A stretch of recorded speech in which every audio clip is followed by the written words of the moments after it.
Vuelvo y le repito, no se me preocupen ni por ACA ni por evaluación. Lo que a mí me interesa es que ya en el grado que ustedes están, necesito que fortalezcan y aprendan un poco más de lo que es la contaduría pública, o en este caso, parte tributaria. El día de ayer ya teníamos las notas, ya tienen las notas como tal, CUNY, SINU. Cualquier duda, inquietud, me pueden decir y me pueden buscar. Me pueden escribir y decir, profe, porfa, ayúdeme con esto otro, y ahí vamos como mirando. Bueno, para retomar entonces la clase el día de hoy, hace 8 días ya les dejé esta presentación en la plataforma con el video que lo hice ahorita. Vamos a ver, acá en fases de la planeación tributaria en la semana 3. ¿Listo?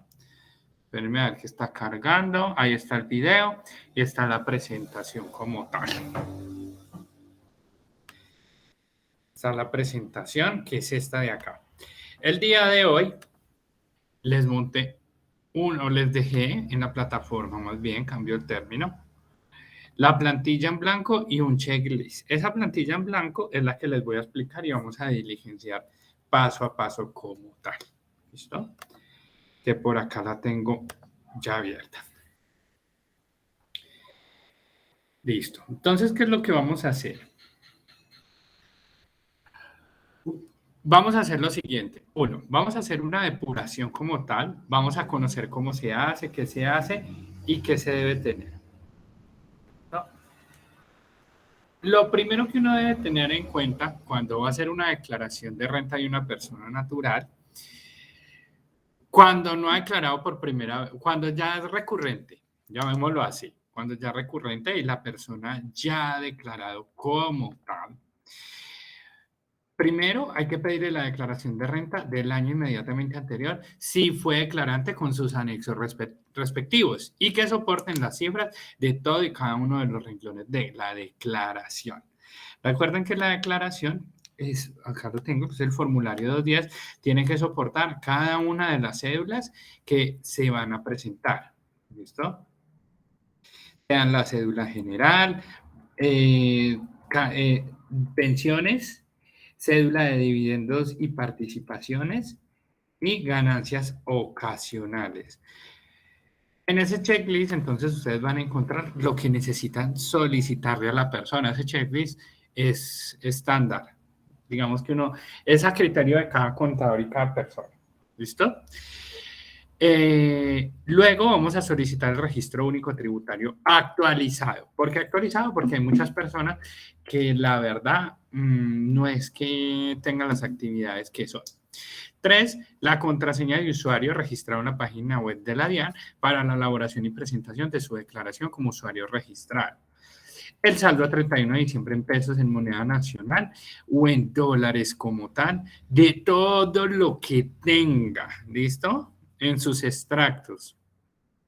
Certificados de las cuentas de ahorro, cuentas corrientes, certificado de saldo a 31 de diciembre de inversiones, certificados de ingresos que conste este valor, bonos, seguros de vida, TIS, títulos hipotecarios, todo lo que sean certificados o inversiones. Certificado de saldos a 31 de diciembre de inversiones fiduciarias, cartera colectiva, si la tiene, fondo de empleados y cooperativas, certificado de fondo de pensión y cuentas de aportes pensionales o aportes de fondos de construcción, certificado de fondo de cesantías, solicitar el certificado que informe qué valores corresponden al periodo anterior, a periodos anteriores a 2017, si es el caso, puesto que estos valores tienen un tratamiento especial a partir de la reforma tributaria con el decreto 2250, artículo 121 o 107. Fotocopia de letras o pagarés, certificado de inversión en sociedades, recibo de impuestos predial pagados, ojo, pagados, de bienes inmuebles, recibos de impuesto de vehículos pagados, relación de muebles y enseres, maquinaria, joyas, cuadros, todo lo que sean bienes para esa persona, certificado de créditos hipotecarios, de vehículos, deudas de tarjetas de crédito, crédito de libre inversión, fotocopia de letras de pagarés, formulario de la DIAN 220, que es el certificado de ingresos y retenciones si es empleado. Esto hay que solicitarlo empresa por empresa si es una persona natural que trabaja como empleado para varias empresas. ¿Listo? Documentos, facturas o certificados de terceros que soportan ingresos por honorarios, comisiones, servicios personales o arrendamientos, certificado de pago y aportes a la seguridad social, PILA, documentos que soportan los costos o gastos que corresponden a erogaciones relacionadas con el contrato o ingresos recibidos por honorarios. Certificación por ingresos recibidos por pensión, indemnizaciones, certificado en relación con el operador de aportes de seguridad social, certificados pedidos por contador público si tiene dependientes. Ojo, en este caso el punto es pesado. ¿Por qué? Porque ya ahorita como contadores públicos están exigiendo tanto para validar esa certificación como independiente. Y tampoco es que sea tan rentable hacer eso, la verdad. Es rentable para la persona que tiene el certificado de antecedentes vigente. Certificado de pago de salud de medicina prepagada, certificado firmado por el revisor fiscal en caso de haber realizado donaciones a entidades sin ánimo de lucro, certificado en la sociedad en caso de haber recibido utilidades por liquidación de la empresa, certificado donde se otorguen premios o que haya recibido premios, loterías, rifas, apuestas, fotocopia de escritura pública por repartición de herencia o legado que recibe el cónyuge. Y por último, igualmente, certificado de ingresos, escrituras públicas por compra o venta de inmuebles, letras o pagarés, en caso de haber realizado operaciones diferentes a las detalladas anteriormente y que correspondan al año 2021.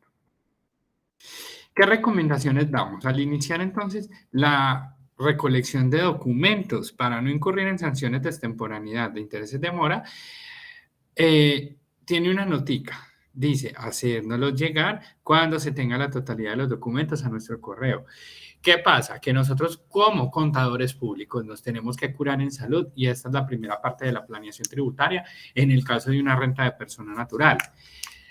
Hay contadores que elaboran la renta en el formulario 210 con la información exógena que libera la DIAN, pero no es lo correcto. ¿Por qué?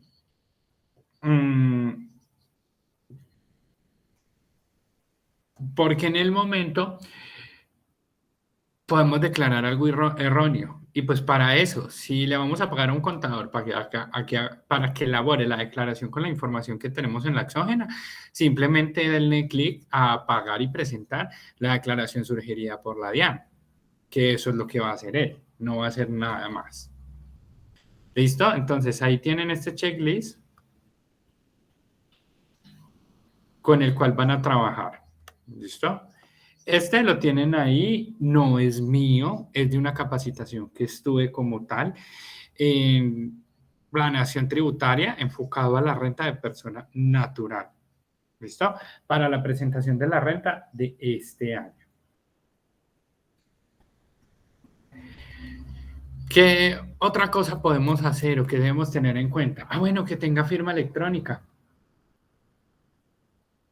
Que tenga la firma electrónica, eso es lo más importante. Si no tiene firma electrónica, aunque eso no se demora, la página de la DIAN,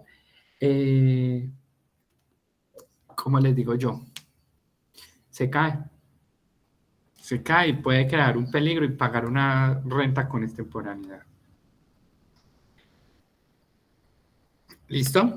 Entonces, bueno, ¿qué es lo primero que van a ver? Resulta que acá en este archivo que me llamó la atención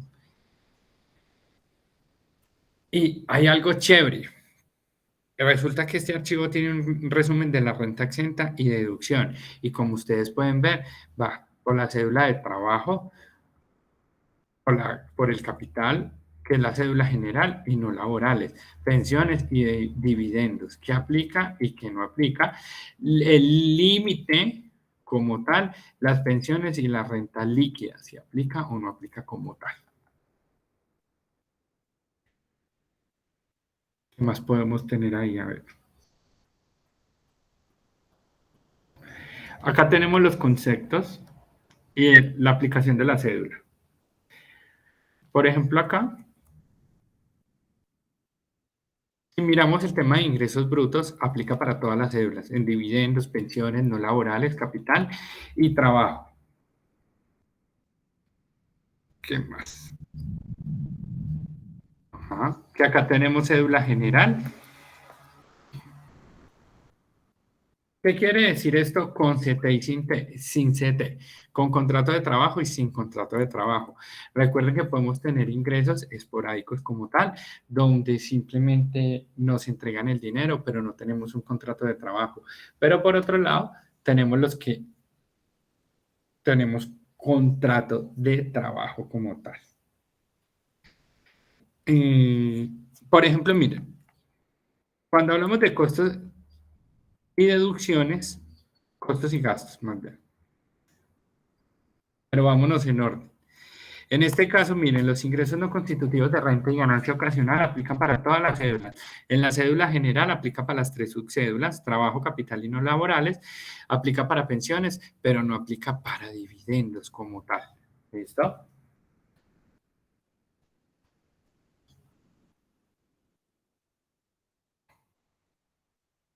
Miren, por ejemplo, el punto de dependientes. En esa parte, solo los dependientes los voy a tener en cuenta en la cédula o subcédula de trabajo, sea con contrato o sin contrato. No aplica para la cédula de capital, ni laboral, ni pensión, ni dividendos. ¿Listo? Miren que con este tenemos como un cuadro resumen y un copy-paste en lo cual podemos aplicar una planeación tributaria. ¿En qué sentido? Que este cuadro yo ya sé en qué cédula puede ir cada concepto. Por ejemplo, en el tema de la medicina prepagada, lo mismo que en independientes, va la cédula contra su cédula de trabajo con contrato laboral o sin contrato laboral. En el resto de las cédulas no aplica. El tema de intereses de vivienda o ICETEX, miren que se aplican todas, menos el tema de dividendos. El gravamen financiero, que es una deducción, o 50%, aplican todas, menos la de dividendos. Los aportes de cesantías no aplica con contrato de trabajo, solo aplica sin contrato de trabajo como tal. Y no aplican pensiones ni dividendos. Los aportes a fondos de construcción y el FEP, aplica para todos, excepto las pensiones y dividendos, cesantías e intereses y otros. Aplica como tal solo para subcédula de trabajo con contrato. Acá el resto no aplica y tenemos una renta exenta del 25% y un límite del 40%, que me equivale a sin exceder los 5.040 VTs. Ya de aquí entonces vamos a pasar al formulario 210. ¿Listo? Vamos a hacer un barrido para que conozcan cómo manejar y qué debemos dejar plasmado en la plantilla. A ver. Miren que acá tenemos las subcédulas. Renta de trabajo, renta de capital y rentas no laborales. Y rentas por honorarios y competencias de servicios personales sujetos a costos y gastos, no a las rentas exentas del numeral 10. ¿Qué más tenemos ahí para ver?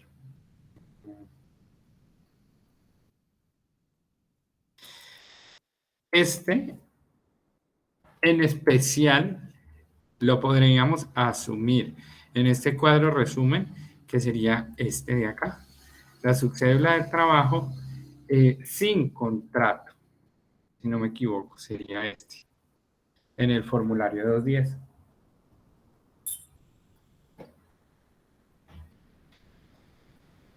Listo. Cuando ustedes van a diligenciar esta plantilla, ¿qué es lo primero que tienen que diligenciar? El número de identificación, la identificación tributaria al NID. Como es persona natural, yo acá voy a colocar mi número de cédula. ¿Ah? Mi dígito de verificación, si no me equivoco, esto ya está formulado como tal. Y sale el dígito de verificación, que debe ser el mismo que me arroja mi LADIAN como tal. El primer apellido. ¿Ah?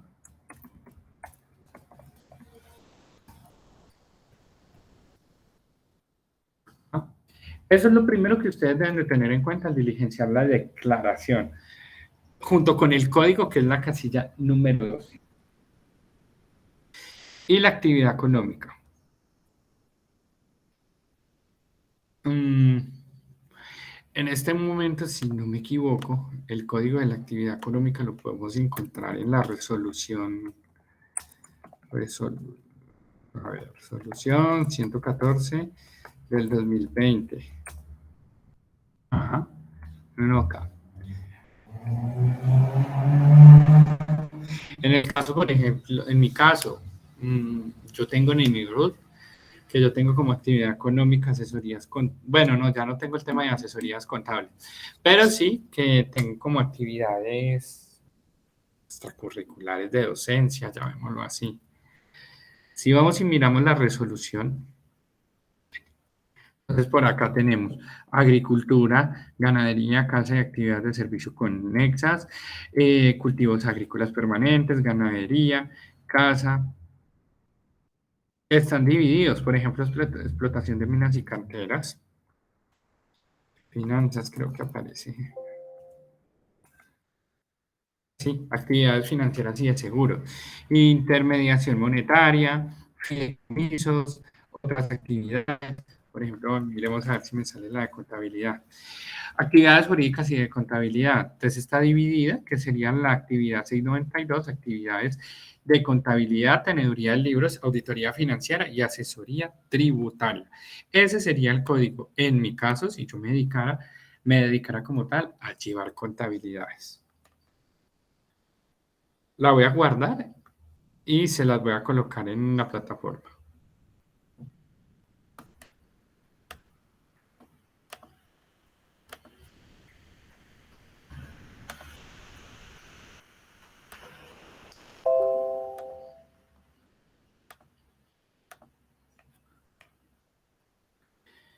A ver, espérenme. Le subo la resolución y ya seguimos con la aprobación del archivo. Resolución 114 de 2020. Acá. Entonces, en esta resolución pueden encontrar la actividad económica que debe tener cada persona para presentar la renta, y esta misma debe estar en el RUT.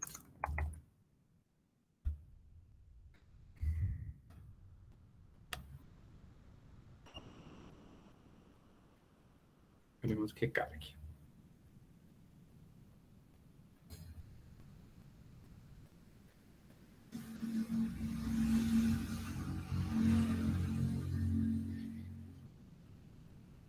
Listo. Ahí ya me quedó.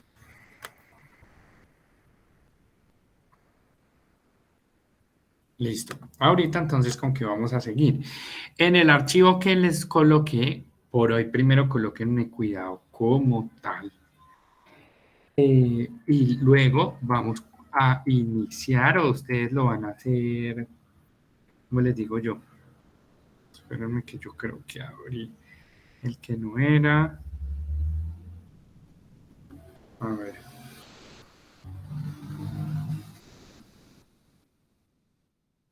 Formulario 210. Me busco acá. No, es este. Datos depurados. Sí. Es que me sale desde acá.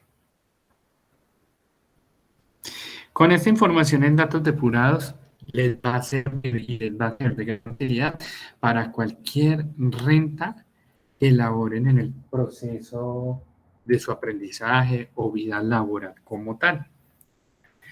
A partir de esto, se va a diligenciar todo para que el formulario 210 quede anexado y tenga sus papeles de trabajo.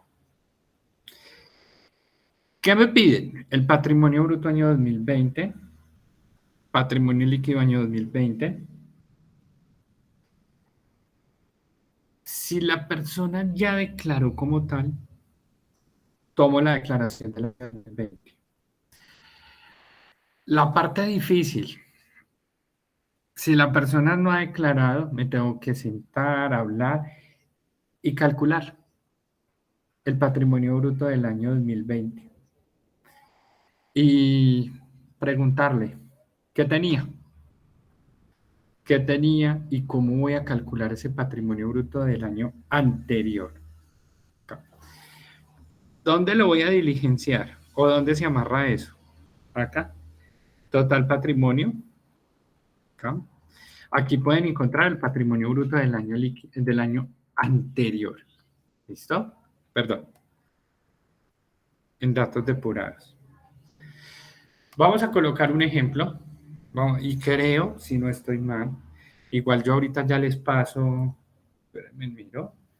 Que creo que me faltó colocarles algo ahí, pero vamos a hacer un ejemplo como tal y que vamos a decir que ese patrimonio bruto del año anterior son 269 millones, 69 mil.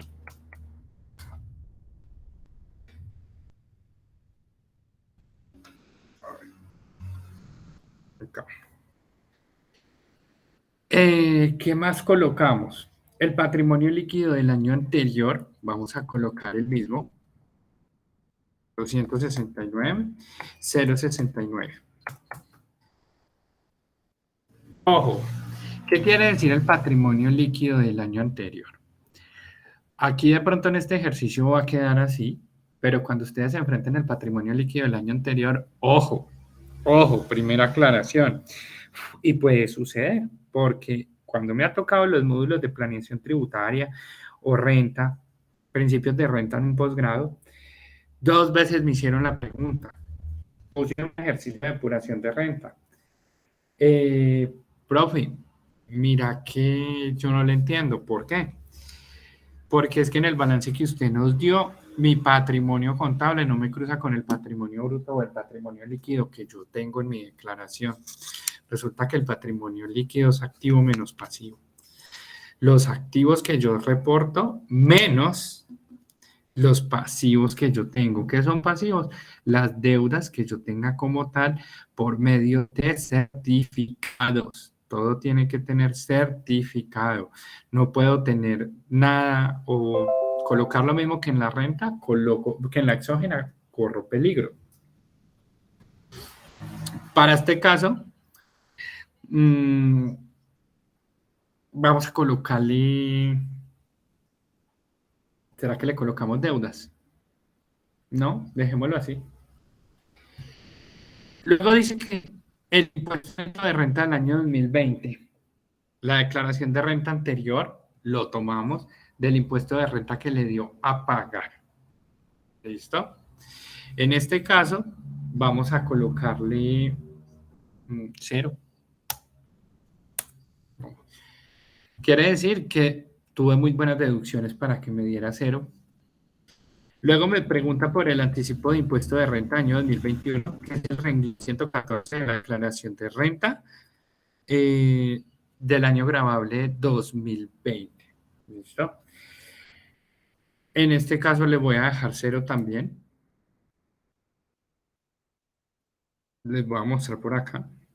¿Dónde lo pueden encontrar? Ese, a ver, por acá, a ver, puestos. Esta es la casilla 130, renglón 134. A ver, miren acá. Anticipo de renta del año gravable siguiente.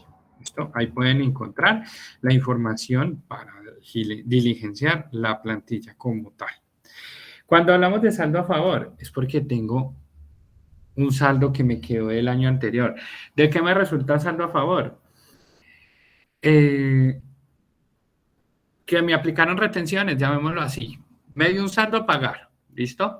Pero resulta que yo soy una persona muy juiciosa, una persona natural, a mí me gusta que me apliquen retenciones. En el momento que me apliquen retenciones como tal, eso va a ser como, ¿cómo lo podemos llamar?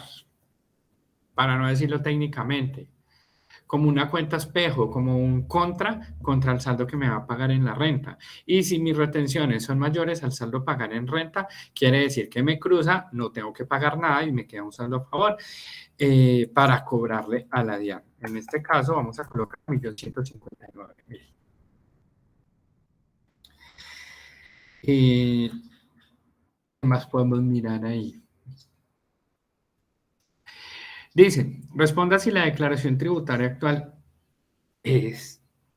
Y tenemos el exceso de renta presuntiva sobre la renta líquida ordinaria y el salario mínimo mensual vigente como tal. ¿Por qué 908.526? Porque como lo traemos 2020, 2019 era, 2019 creo que era este. ¿Listo? Tenemos el valor del año de la UET y tenemos las retenciones en la fuente que le practicaron con un salario mensual promedio de los 6 últimos meses de la vinculación laboral. Entonces, ¿qué quiere decir este cuadrito acá? ¿Qué número de declaración es? Si la primera, si la segunda, si la tercera, cuarta, quinta.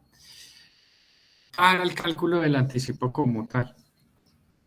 En este caso le vamos a colocar la tercera y si no me equivoco el anticipo va a ser del 75%.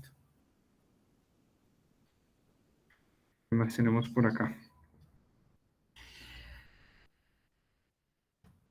En este caso, exceso de renta presuntiva sobre la renta ordinaria. No lo vamos a ver por ahorita. Vamos a verlo más adelante. ¿Cómo lo podemos trabajar?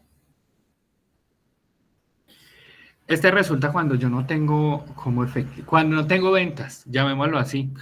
En el caso mío, que yo me dedique a vender cosas, cuando no tuve ventas y no tengo ventas, no tengo ingreso como tal, entonces tengo un exceso de renta presuntiva sobre la renta líquida ordinaria.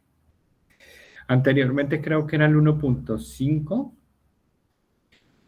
sobre el patrimonio del año anterior. Sí, si no me equivoco. Acá el salario mínimo del año anterior lo vamos a dejar como tal. La VT también porque vamos a hacer la declaración del año anterior para presentar hoy. Las retenciones que me practicaron como tal, le vamos a colocar el valor que nos retuvieron como tal. Acá hay dos cosas.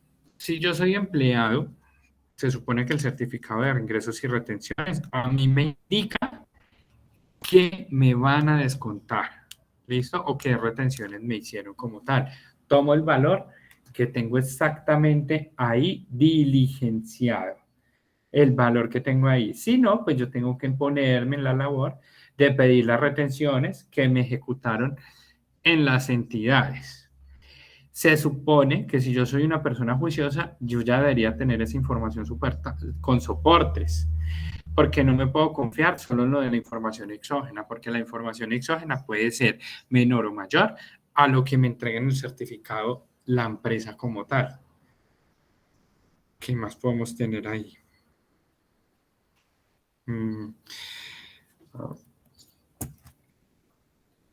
no.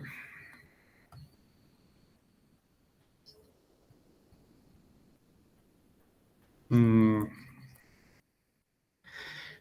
tengan un cuidado. ¿Y es en qué sentido? Mm, el hecho de que tengan formar, ayudar renta y lo que sea para ejecutar una planeación tributaria, no se confíen, no se confíen. ¿Por qué?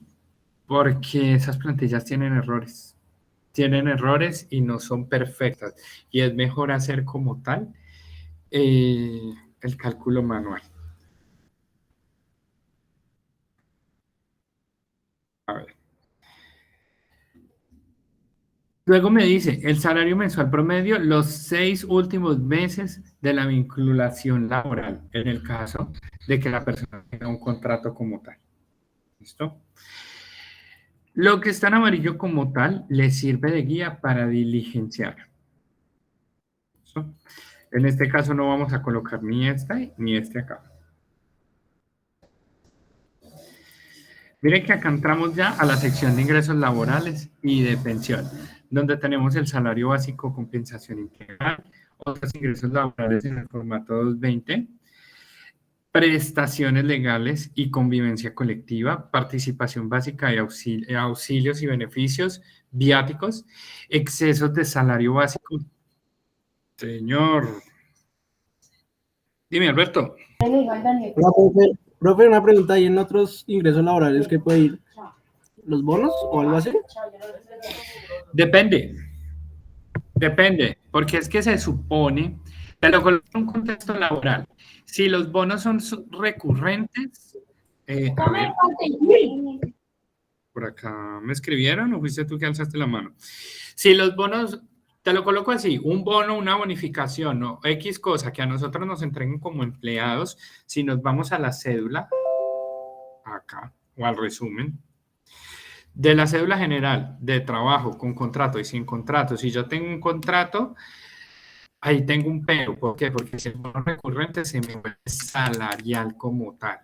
Y esa es la discusión que yo tengo con muchos estudiantes, porque para mí si el bono se vuelve salarial como tal, sería para un contrato de trabajo como tal. Si no, esos bonos serían no laborales. ¿Por qué? Porque el bono como tal, si se me vuelve laboral, quiere decir que mi prima, cesantía, vacaciones, intereses, va a sumar esa carga prestacional. O sea que si me suma esa carga prestacional, iría en la cédula general, otros ingresos como tal, con contrato. Si no, irían en la parte laboral. Acá. Y podríamos tomarlo aquí en otros ingresos laborales como tal. Bonos, viáticos, ¿qué más podemos meter ahí? Todo el ingreso que yo tenga como tal. Digamos, Dime.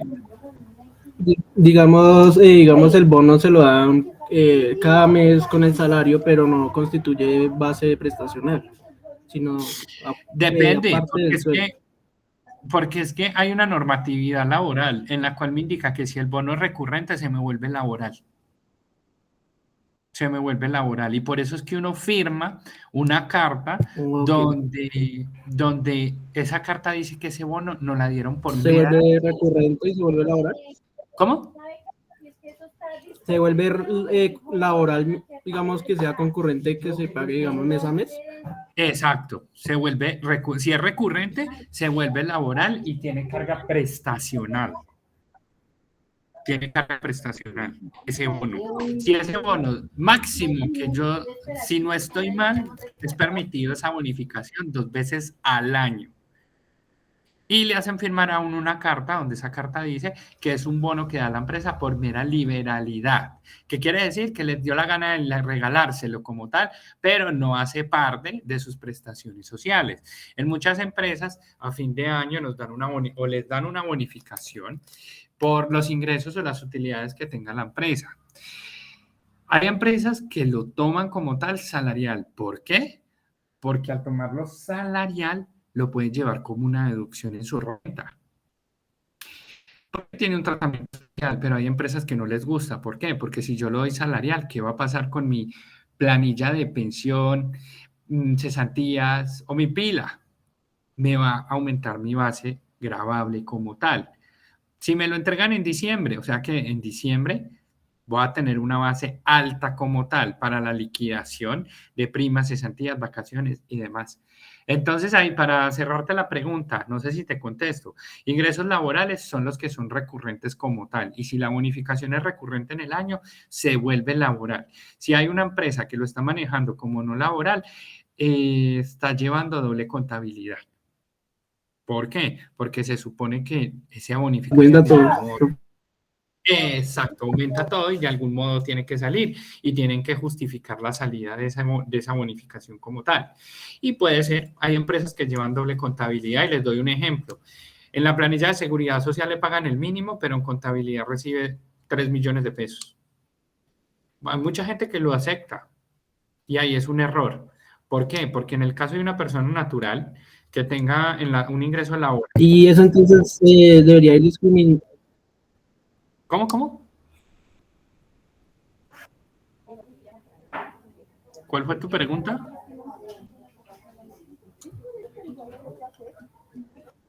Me quedé. Qué pena, profe. Entonces, en ese caso también ese pago también No, le quería decir que, digamos, también en ese pago también debe ir discriminado en la nómina electrónica.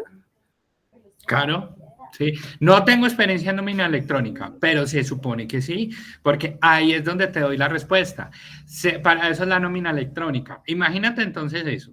Si yo, si yo, Juan Sebastián, soy empleado de una empresa, presento renta, tengo ingresos laborales y yo voy a declarar y ya está la nómina electrónica en función, porque les digo la verdad, no manejo el tema, la verdad no lo manejo, pero por lo poco que conozco, eso es una facturación electrónica, donde va a pasar por medio del DIAN.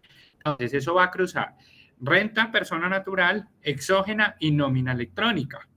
Y si yo, como empresa, doy un bono, no lo llevo en la nómina como tal o en la nómina electrónica, quiere decir que eso no es laboral. Pero, ¿qué pasa al empleado? Si se lo consignaron en la cuenta, le va a aumentar el ingreso como tal. Y eso va a ser un ingreso no laboral. ¿Por qué? Porque no tiene una justificación como tal de contrato de trabajo. Ojo, yo lo tomaría como tal de trabajo, pero sin contrato o un ingreso no laboral. Y ahí es donde viene el criterio de cada uno. Digamos, a ver si me dicen, si yo me hice entender, si ese ingreso no va por la nómina electrónica, no queda recorrido, que es una carga, no tiene carga prestacional, ya sabemos entonces que en la subcédula de trabajo con contrato no iría, porque si yo tengo un contrato y eso no lo tengo soportado en mi nómina, no lo llevo como empleado, pero sí lo puedo llevar sin contrato o en no laborales como tal. Para mi opinión, viéndolo acá, yo lo llevaría en la subcédula de trabajo, pero sin contrato, porque eso no queda estipulado en mi contrato laboral con la empresa, porque a mí me lo consignan, pero la empresa no va a dejar un recorrido o una trazabilidad que ellos me dieron ese dinero por mi función como tal. Y las empresas creo que ni lo reportan, porque casi esa bonificación la dan en efectivo. Son muy pocas empresas las que lo consignan directamente. Y si lo consignan, el reporte lo manejan, el reporte en la exógena lo manejan de otra forma, porque no lo pueden reportar como laboral, porque eso aumentaría la base prestacional. Si de pronto ahí como con tu duda, creo que Sí, sí. señor, más claro aún, tenía eso ahorita. Gracias. Listo. Listo. Mm, bueno, entonces, ¿qué más tenemos por acá? Bueno, prestaciones legales y convención colectiva, participación básica de auxilios y beneficios y viáticos, exceso del salario básico de los oficiales y suboficiales de las fuerzas militares. Acá hay un ejemplo donde de una vez se dejaron los 10 millones de pesos. Y los gastos de representación para rectores, profesores de colegios o universidades oficiales. Entonces, miren qué serían ingresos laborales y de pensión como tal. El salario básico, compensación integral, otros ingresos laborales desde que estén certificados y válidos en el certificado de ingresos de la persona. ¿Qué más tenemos por acá? Las prestaciones legales, lo normal, auxilios y beneficios, los viáticos. Miren, este tema de viáticos es muy llamativo. ¿Por qué? En mi caso, la primera vez que me dieron viáticos me lo reportaron como otros ingresos como tal en la exógena. Cuando fui pregunté en la empresa me dijeron, Sebas, lo que pasa es que su contrato como tal no exige que le den viáticos, porque yo les dije, bueno, si en la exógena a mí me están liquidando unos viáticos o me los están reportando como otros ingresos correspondientes a viáticos, ¿por qué mi liquidación o mis prestaciones sociales no le aumenta la base prestacional, llamémoslo así, para liquidar? Me dijeron, no, lo que pasa es que usted no tiene derecho a viáticos y esos viáticos son esporádicos y se le da 1 o 2 veces al año, no se vuelve salarial.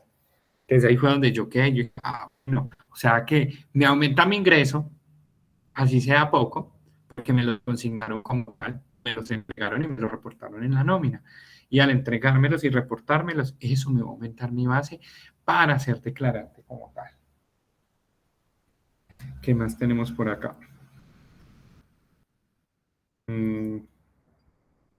Bueno, si hay magistrados y fiscales, juez de la República, rectores y profesores de universidad pública, indemnizaciones por accidente de trabajo o enfermedad, indemnizaciones que impliquen protección de maternidad, pagos en especie, bonos Sodexo y demás, cesantías, intereses a las cesantías canceladas al trabajador. Ojo, canceladas al trabajador. Pensiones de jubilación, invalidez, vejez, sobrevivientes y sobre riesgos profesionales, pensiones recibidas del exterior, retiro de fondos de cesantías correspondientes hasta del 2016 hacia atrás. Miren, este fue un tema muy polémico, el retiro de cesantías, porque si yo retiro las cesantías, se me vuelven un ingreso laboral. Que para mí eso no sería un ingreso laboral, porque es que es algo que yo me gané por derecho y si yo lo estoy retirando, no es porque lo necesite para lujo, sino que lo necesito para estudio o para vivienda, porque digamos que son los únicos medios para uno poder retirar las cesantías como tal desde que esté trabajando. ¿Listo? Eh, porque no me acuerdo ya el tema de nómina o tema laboral. Si a mí me liquidan en una empresa y ya tengo cesantías, creo que con la carta puedo ir a reclamarlas. Sí, con la carta puedo ir a reclamarlas. Si yo las reclamo, eso se me convierte como tal en un ingreso laboral, porque tiene una vinculación de un contrato y todo eso me aumenta mi base como tal y me da el total de ingresos laborales y de pensión, que en este caso, señor, dime. Profe, buenas noches. Ahí en el caso de las cesantías, ¿aplica así, digamos, la empresa me las pagó en diciembre para poder pagar mi semestre en la universidad? ¿Igual aplica o solo si uno la retira de los fondos de cesantías? Difícil pregunta. Si a mí me dices, si a mí me preguntas, sí aplicaría. Sí aplicaría. ¿Por qué? Porque así no se retire del fondo, la empresa tiene que pasar el informe al fondo como tal. ¿Por qué? Porque, digámoslo así, protección va a recibir un informe que tú de cesantías recibías 3 millones de pesos, pero estás haciendo un retiro parcial en diciembre para pagar las cesantías. La empresa tiene que dar la evidencia, digámoslo así, de tu factura de la universidad. Otras empresas, te cuento que no lo dan hasta que eso esté consignado en el fondo porque por ley dicen que no lo pueden dar, pero no sé cómo hacen para el trámite ahí. Pero si tú me preguntas en mi concepto, sí, sí, porque igual en el fondo va a quedar la evidencia y la trazabilidad de que tú recibías 3, pero hiciste un retiro parcial por 1,5 millones o por el 100% y ya no tienen que consignarse. Entonces, hacen, digámoslo, la figura de que se consignarían, pero pasan el reporte de que no va a entrar dinero, se reporta, pero se hizo el retiro. 2 meses con anticipación. Entonces, si tú me preguntas, sí, pero créeme que voy a dejar hasta este acá. Me quedo con Ok, la duda, sí, profe, sí o gracias. sí. Me quedo con la duda. Bueno, aprovechando estos 10 minutos. Entonces, miren, como hemos venido trabajando por el acá, no se me preocupen. ¿Listo? Van a tener acá la evaluación. La evaluación yo sí la voy a montar como tal. Sí la voy a montar. Por el acá lo que necesito es que lo que les sirva o lo que les explique les sirva como tal en tema de planeación como tal. Ay, la evaluación no estaba, está creo acá en la semana 5. ¿Listo? A ver, miremos. Está en la semana 5. Entonces, por el tema del ACA, no se me estresen, no se me preocupen como tal. Yo la otra semana les digo, miren, suban este archivo para tenerlo como evidencia y ya. Pero en el rango que están ustedes, yo lo que necesito es que afinen conceptos relacionados con la planeación tributaria, que es lo que más ustedes necesitan y tenemos falencia. Porque también me cuento ahí. ¿Por qué? Porque es que la tributaria cambia cada año. Y pues yo les digo, tributarista no sé, sé de tributaria, pero yo trabajo actualmente como consultor de normas internacionales. Y lo único que de pronto se me acerca a mí en la tributaria, en el tema que yo trabajo, impuesto diferido, diferencias temporales, si no me equivoco. Y ya, es como lo más cercano que yo trabajo en la parte tributaria. Renta persona natural no me gusta. De pronto las ejecuto, pero no las sé hacer de a mucho. Entonces, bueno, miren, en este momento vamos a llegar hasta acá, o vamos a avanzar un poco, ¿listo? Aquí entonces tenemos lo que vamos a diligenciar cédula por cédula, que es lo que quiero que veamos acá. Luego tenemos en la sección de ingresos por comisiones, servicios, honorarios sin relación laboral, que eso serían la subcédula de trabajo sin contrato como tal. Servicios personales mediante el ejercicio profesional, liberales que cumplen con el parágrafo del artículo 5 del artículo 206 Estatuto Tributario y decían aplicar la renta exenta del 25% y no aplicar los costos y gastos procedentes. Tenemos también los servicios personales mediante el ejercicio profesional liberal, servicios técnicos que cumplen también con el artículo 5 del 206, comisiones. Eso me da como tal el total de ingresos y comisiones, servicios y honorarios sin relación laboral. Y ya viene la sección de otros ingresos, venta de activos fijos, poseídos por más de 2 años, o por menos o igual de 2 años. ¿Aplica o no aplica? Loterías, rifas, apuestas y similares, inmuebles de vivienda urbana y propiedad del causante, el avalúo del inmueble o el valor asignado, lo que tenemos que diligenciar, inmueble rural de la propiedad causante independiente de que dicho inmueble haya estado destinado a vivienda o explotación económica, subsidio de agroingreso seguro, venta de inmuebles a entidad territorial para obras de utilidad común, comunitariamente negociación directa, donaciones, gananciales, porción conyugal, herencias, legado diferencial de vivienda, donaciones, dividendos y participaciones, ojo, decretados. Año 2016 anteriores el acumulado y año 2017 y subsiguientes. Indemnizaciones, intereses y rendimientos, indemnizaciones en dinero o en especie, lucro cesante o daño emergente. Ya tenemos la parte de arrendamientos por bienes muebles e inmuebles, comercio al por mayor y al por menor, servicios hoteleros, agricultura, actividad ganadera. Miren que hay de todo lo que ustedes quieran encontrar ahí y nos dan total de ingresos con las devoluciones, rebajas y descuentos. Tenemos ya el modelo aplicativo para depurar la renta y complementarios de persona natural. Con las secciones de ¿qué? Sección de ingresos no constitutivos de renta ni ganancia ocasional, donde aplica el aporte voluntario de pensión obligatoria, donde está el artículo 206, parágrafo 5. Tenemos la renta de capital, renta no laboral y renta por honorarios. Tenemos la salud obligatoria. Tenemos la pensión obligatoria. Los cuadritos en amarillo serían los que diligenciaríamos como tal.